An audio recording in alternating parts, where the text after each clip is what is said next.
Thank you very much.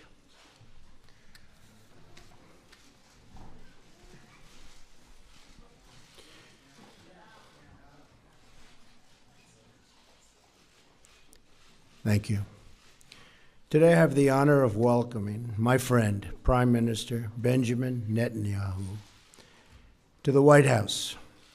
With this visit, the United States again reaffirms our unbreakable bond with our cherished ally, Israel.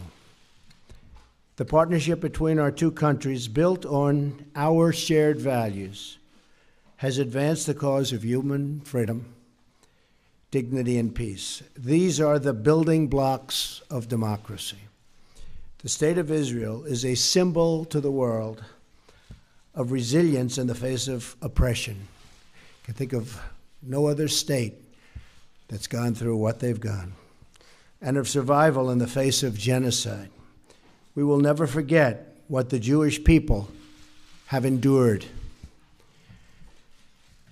Your perseverance in the face of hostility, your open democracy in the face of violence, and your success in the face of tall odds is truly inspirational. The security challenges faced by Israel are enormous, including the threat of Iran's nuclear ambitions, which I've talked a lot about. One of the worst deals I've ever seen is the Iran deal. My administration has already imposed new sanctions on Iran, and I will do more to prevent Iran from ever developing, ever, a nuclear weapon.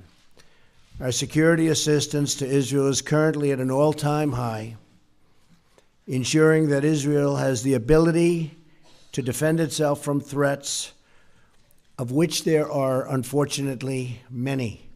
Both of our countries will continue and grow. We have a long history of cooperation in the fight against terrorism and the fight against those who do not value human life. America and Israel are two nations that cherish the value of all human life.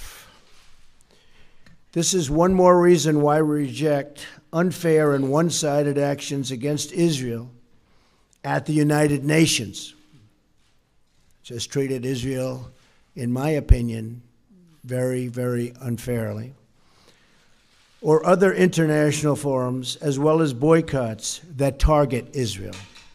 Our administration is committed to working with Israel and our common allies in the region towards greater security and stability. That includes working toward a peace agreement between Israel and the Palestinians. The United States will encourage a peace and really a great peace deal. We'll be working on it very, very diligently. Very important to me also, something we want to do. But it is the parties themselves who must directly negotiate such an agreement.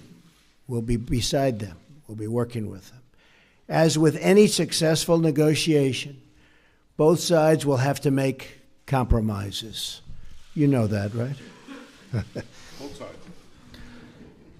I want the Israeli people to know that the United States stands with Israel in the struggle against terrorism. As you know, Mr. Prime Minister, our two nations will always condemn terrorist acts.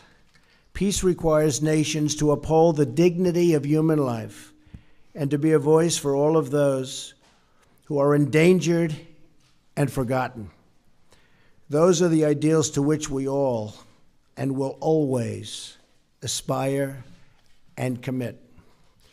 This will be the first of many productive meetings, and I again, Mr. Prime Minister, thank you very much for being with us today. Mr. Prime Minister, thank you.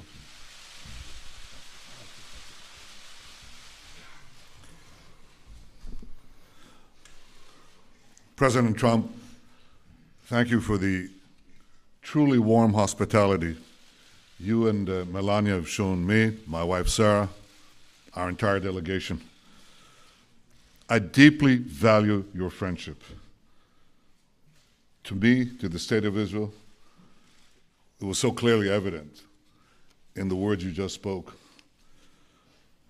Israel has no better ally than the United States. And I want to assure you, the United States has no better ally than Israel. Our alliance has been remarkably strong. But under your leadership, I'm confident it will get even stronger.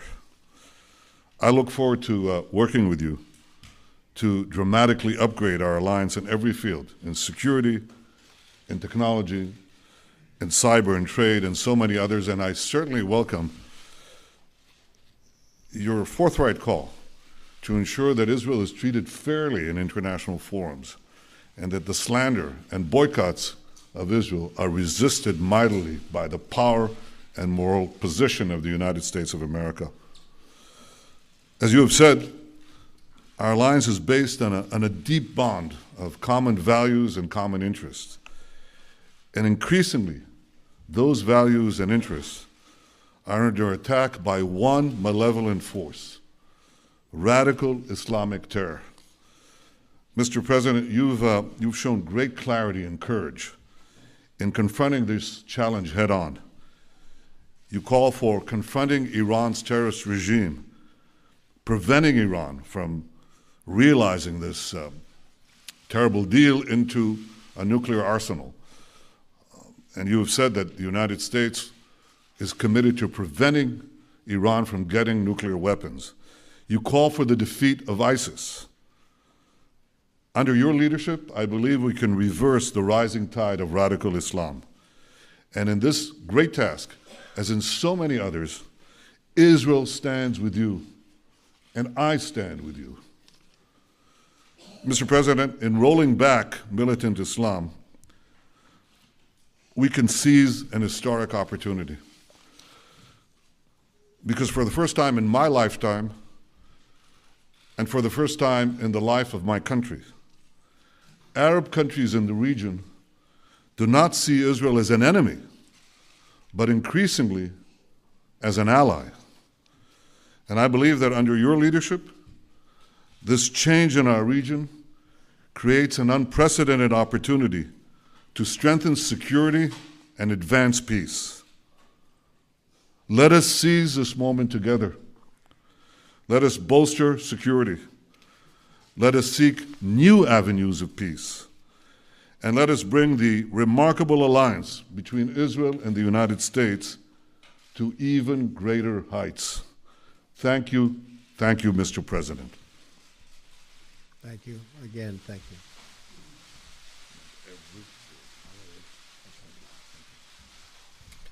We'll take a couple of questions. David Brody, that's Christian Broadcasting. David? Thank you, Mr. President, Mr. Prime Minister. Both of you have criticized the Iran nuclear deal and at times even called for its repeal. I'm wondering if you're concerned at all as it relates to not just the National Security Advisor, Michael Flynn, who is recently no longer here, but also some of those events that have been going on with communication in Russia, if that is going to hamper this deal at all and whether or not it would keep Iran from becoming a nuclear state. And secondly, on the settlement issue, are you both on the same page? How do you exactly term that as it relates to the settlement issue? Thank you. Michael Flynn, General Flynn, is a wonderful man. I think he's been treated very, very unfairly by the media, as I call it, the fake media in many cases. And I think it's really a sad thing that he was treated so badly. I think in addition to that, from intelligence, papers are being leaked, things are being leaked. It's criminal action, criminal act. And it's been going on for a long time, before me, but now it's really going on. And people are trying to cover up for a terrible loss that the Democrats had under Hillary Clinton.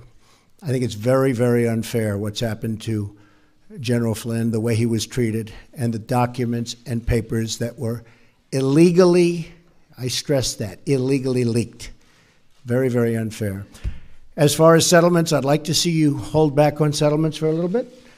we'll work something out, but I would like to see a deal be made. I think a deal will be made. I know that every president would like to. Most of them have not started till late because they never thought it was possible. And it wasn't possible because they didn't do it. But Bibi and I have known each other a long time. A smart man, great negotiator. And I think we're going to make a deal. It might be a bigger and better deal than people in this room even understand. That's a possibility. So let's see what we do. Let's try it. Doesn't sound too optimistic, but that's he's a good negotiator. That's the art of the deal. I also want to thank Sarah. Could you please stand up? You're so lovely, and you've been so nice to Melania. I appreciate it very much.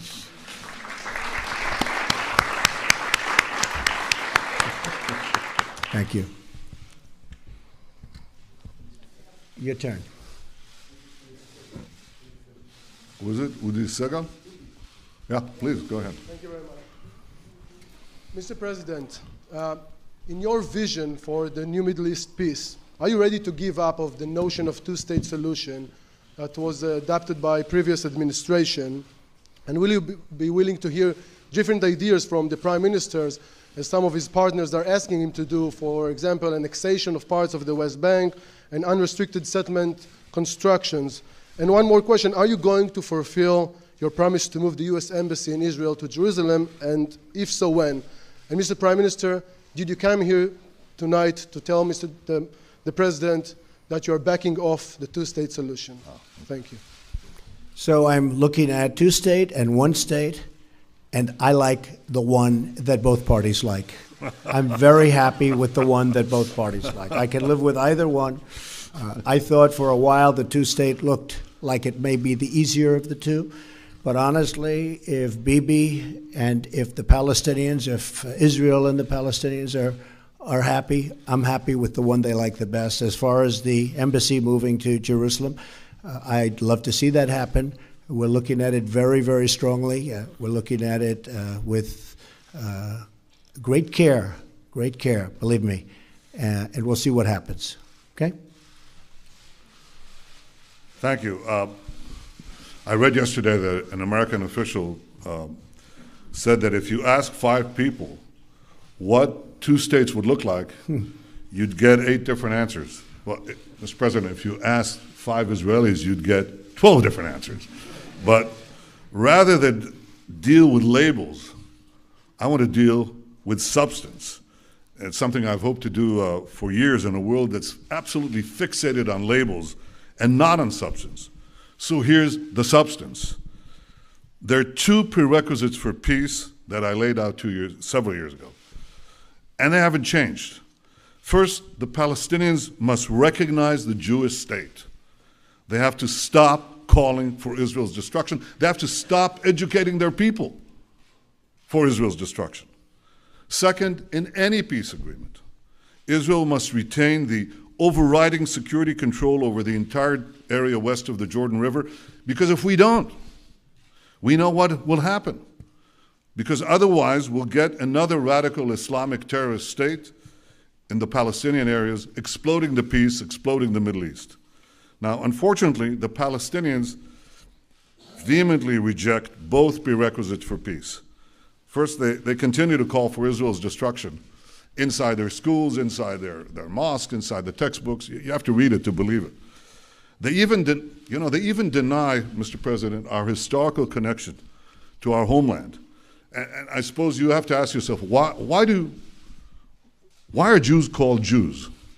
Well, the Chinese are called Chinese because they come from China. The Japanese are called Japanese because they come from Japan. Well, Jews are called Jews because they come from Judea. This is our ancestral homeland. Jews are not foreign colonialists in Judea.